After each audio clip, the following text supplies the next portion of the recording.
Oi, gente, bom dia, boa tarde, boa noite, seja lá a hora que você estiver vendo essa aula, tudo bem? Bom, hoje a gente vai começar um novo assunto aqui para fechar o nosso semestre, para fechar as nossas aulas de geografia, que nada mais é do que as regiões brasileiras, tá certo? Mas antes de falar das regiões e das características dessas regiões, eu preciso falar para vocês o que pode ser encarada como região. Como a gente regionaliza? O que é uma regionalização? Tá certo? Bom, acho que para começo de conversa, eu preciso deixar bem claro para vocês que região não é um conceito extremamente fechado na geografia. Existem múltiplas perspectivas para a gente falar sobre esse assunto.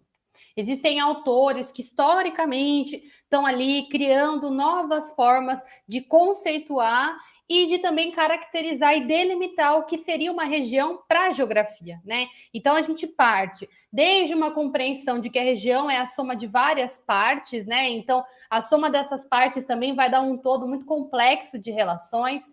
A gente também vai ter toda uma questão vinculada à região, pensando que ela é uma criação adotada pela compreensão, pela sociedade humana, como uma maneira de tentar entender melhor quais são as características de determinado local, daquele local que está se habitando, de quais são os potenciais de desenvolvimento, quais são os potenciais dos recursos e por aí vai. Também a gente pode encarar a região como um caráter de classificação. Então, o que acontece? A gente agrupa algumas características que são semelhantes para que elas possam mostrar para a gente algumas classificações. Então, olha, aqui pensando sobre a questão, não sei, da fauna, da flora, nós podemos dividir as regiões do Brasil dessa maneira. Ah, mas se a gente for pensar nas características do relevo, a gente pode pensar em uma divisão dessa outra maneira. E lembrando também que quando a gente agrupa essas características, não exatamente a minha regionalização vai ser a mesma que vocês fizerem, porque isso também vai depender muito dos critérios que o pesquisador usa para poder falar o que ele entende enquanto características importantes para criar a região, tá certo? Então, como eu falei para vocês no início, a região, apesar de ser um conceito muito importante para a geografia, ele é um conceito que é muito variado, ele é muito diverso, a gente pode encarar ela de diversas maneiras, tá certo? Para mim, o que eu acho interessante para a gente trazer nessa aula, agora falando aqui, como eu olhando para as regiões, eu entendendo o que são as regiões. Primeiro, eu acho que para o nosso histórico, fica claro que regionalizar, criar regiões, é uma importante ferramenta para a gente poder entender o que tem no nosso território. Entender o que tem, onde tem, como funciona, como articula, quais são as relações. É super importante para a gente entender que o território, o espaço é extremamente complexo. E essa complexidade pode dar algumas características diferentes, dependendo do local em que a gente vai estar olhando essas características, dependendo do contexto histórico também que a gente vai estar olhando essas características, tá certo? Além disso, eu acho que é muito importante, pelo menos para a minha perspectiva, que essas características, elas não determinam nada. Não é para a gente pensar que a região é um negócio determinista. Ah, então tem isso, então vai ser desse jeito aqui porque tem isso. Pelo contrário, as características, elas possibilitam alternativas, elas possibilitam novos olhares. Elas estão dadas, mas o que a gente vai fazer com elas? Quais são as ações? Quais são os pontos de vista sobre essas características? E vão se construir inúmeras possibilidades, tá certo? E não é uma questão determinista, é assim porque vai ser assim, assim, assado, tá certo? E outra coisa, como eu falei para vocês, região não é um conceito fechado. Região é uma coisa muito subjetiva. A partir disso, dependendo de quem fez aquela regionalização, de quem leu o território, de qual é o contexto histórico que essa pessoa fez a leitura, a gente vai ter uma multiplicidade muito grande do que são as regiões, de como elas são determinadas, de quais são as importâncias dessas regiões, tá certo? Essa aqui é a minha perspectiva, mas daí já lanço para vocês também. Qual que é a perspectiva de vocês com relação à regionalização? Qual que é a perspectiva de vocês com relação à importância que regiões têm para que a gente entenda determinado local? Podem surgir variadas respostas. E eu acho que por isso que a região é um conceito muito interessante para a gente trabalhar nas nossas aulas de geografia.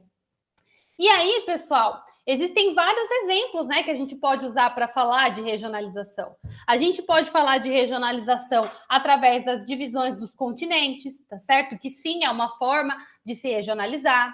A gente pode falar de uma regionalização baseada em critérios socioeconômicos, do que seriam países desenvolvidos e países subdesenvolvidos, que a gente já conversou bastante sobre isso nas aulas. Não significa etapa, significa diferença, significa desigualdade, tá certo? Mas é uma outra forma de ver uma regionalização de mundo também, através de outras características.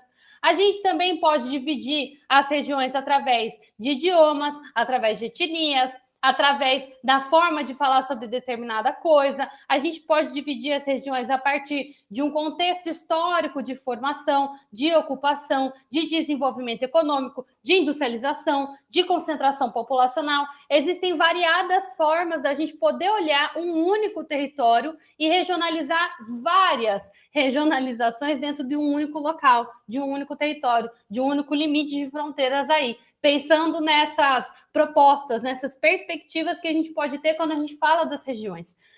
Mas, como no caso aqui, a gente está falando de Brasil, né? O nosso semestre, o nosso ano todo foi para falar sobre geografia do Brasil, eu preciso trazer esse debate para a gente falar sobre regionalizações brasileiras.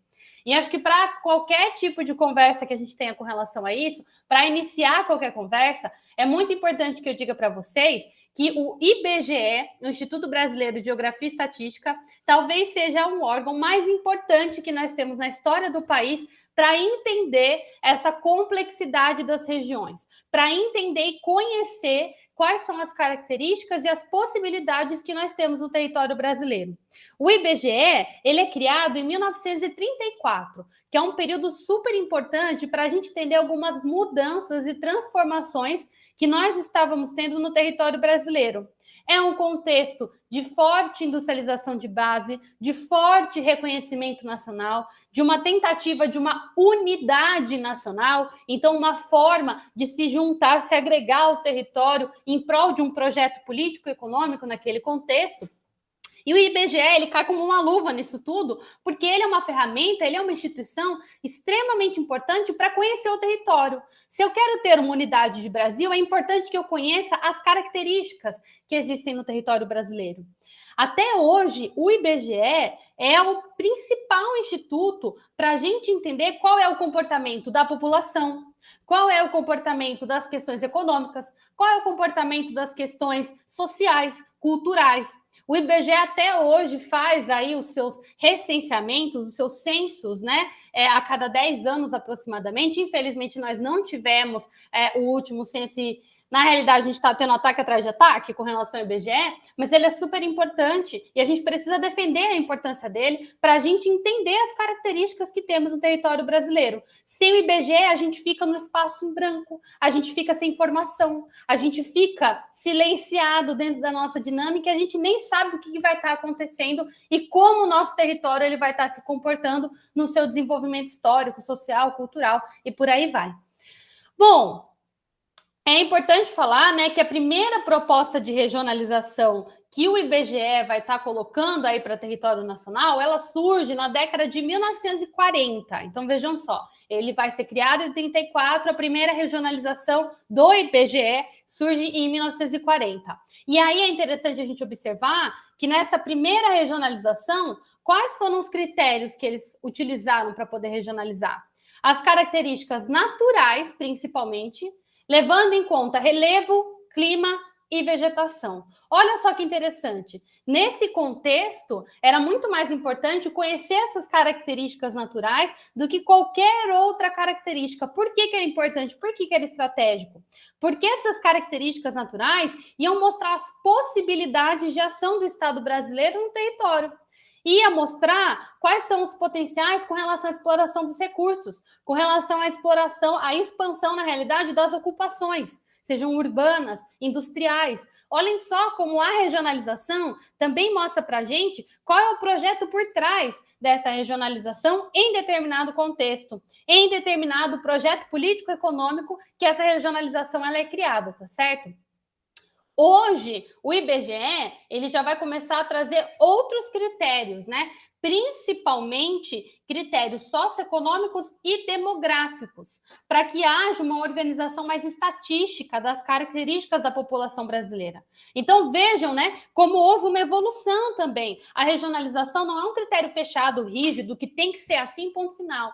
Pelo contrário, conforme a gente vai tendo um avanço, um desenvolvimento das sociedades, a regionalização muitas vezes vai acompanhar esse desenvolvimento também. Vai trazer novos critérios, vai trazer novas formas de analisar o território. E foi exatamente isso que a gente viu no histórico de desenvolvimento do IBGE, tá certo? Segundo o IBGE, hoje, né, a classificação mais recente, nós temos 5 grandes regiões brasileiras. Então, a região Norte, Nordeste, Centro-Oeste, Sudeste e Sul. Cada uma delas vai estar se colocando, né, dentro daqueles critérios socioeconômicos e demográficos, principalmente, de maneiras bastante diferentes. Então, a gente vai ter uma característica mais relacionada à região Norte, outra a Nordeste, outra a Centro-Oeste, outra a Sudeste e outra a Sul. Os critérios são os mesmos, mas a forma como essas regiões se organizam vão ser muito diferentes, tá certo? Por isso, a gente consegue ver essas diferenças regionais que nós vamos ter no território brasileiro. Mas eu trouxe até outros exemplos para vocês, né? Pensando em território brasileiro, uma outra classificação regional que a gente já deve ter até comentado é a própria classificação que o Josué de Castro fez lá nos anos 40 com relação à geografia da fome. Quais são as regiões de fome endêmica? Quais são as regiões de fome epidêmica? Quais são as áreas de subnutrição que vão existir no Brasil? O Josué cria uma regionalização levantando nas suas características um contexto histórico, um contexto natural, um contexto social, um contexto econômico, e tudo isso faz com que dentro da regionalização do Josué exista um Brasil delimitado através desses critérios que ele colocou, que mostre para a gente, dentro do propósito do Josué, quais são as áreas de fome, como a fome se concretiza, se espacializa no território brasileiro. Uma outra forma de regionalizar são os domínios morfoclimáticos. Os domínios morfoclimáticos, eles foram regionalizados pelo professor Aziz Absaber, em 1970. Aqui nós temos critérios muito mais relacionados às questões naturais. Então, aqui a gente vai ter a questão de solos, relevo, vegetação, hidrografia e clima, para poder mostrar para a gente o que são essas grandes regiões morfoclimáticas. Só que uma ressalva, gente, domínio morfoclimático não é a mesma regionalização dos biomas, por exemplo. Os biomas brasileiros seguem outros critérios, diferentes dos critérios que o professor Aziz colocou na sua regionalização. Essa regionalização do professor Aziz Absaber, ela é super importante também para entender como essas características, né, que ele elenca aí, esses critérios naturais desses domínios morfoclimáticos, também são importantes para se associarem às potencialidades e possibilidades de ocupação do território brasileiro. Como é o nosso caso aqui, quando a gente fala do nosso domínio, que é o domínio de mares e de morros, como isso também foi muito importante para o desenvolvimento de produções agrícolas, para o desenvolvimento de uma série de redes de transporte, que também vão ser muito importantes aqui na região sudeste, para o desenvolvimento de alguns setores de exploração, pensando também nas características de vegetação que nós temos nesse domínio. Então, vejam só como também, às vezes a gente pensa que o domínio natural ele só vai servir para eu saber o que tem em cada lugar. Pelo contrário, quando a gente fala dessas características naturais, a gente também está falando de possibilidades de ação e de um histórico também muito marcado num contexto de exploração e de ocupação desses territórios. E aí, para fechar os exemplos que eu trouxe para vocês, né, eu trouxe os 4 Brasis, que também é uma outra forma de se regionalizar. Essa forma de se regionalizar é proposta pelo professor Milton Santos e pela professora Maria Laura Silveira em 2001. Então, olhem só, já é uma regionalização bem mais recente comparada com as outras que eu falei para vocês, tá certo? Nessa regionalização, o que vai ser o grande destaque? Quais são os pilares para poder se dividir o Brasil em 4 grandes regiões? Os aspectos principalmente socioeconômicos. Mas vejam só, é bastante diferente essa regionalização do que outras anteriores, porque nos anos 2000, o Brasil já estava de uma outra forma. o encaminhar de todas as relações socioeconômicas, pensando em todo o desenvolvimento da globalização, do capitalismo financeiro, do chamado meio técnico científico informacional, que é essa era da informação e da técnica, desses fluxos mais rápidos, também vão acabar trazendo várias características diferentes para o território brasileiro. E por isso que o professor Milton e a professora Maria Laura conseguem dividir o Brasil em 4 grandes regiões, pensando nessas mudanças que também aconteceram aqui. Bom, eu acho que hoje eu fico por aqui. A gente vai conversando no decorrer da semana e a gente se vê na próxima aula. Tchau!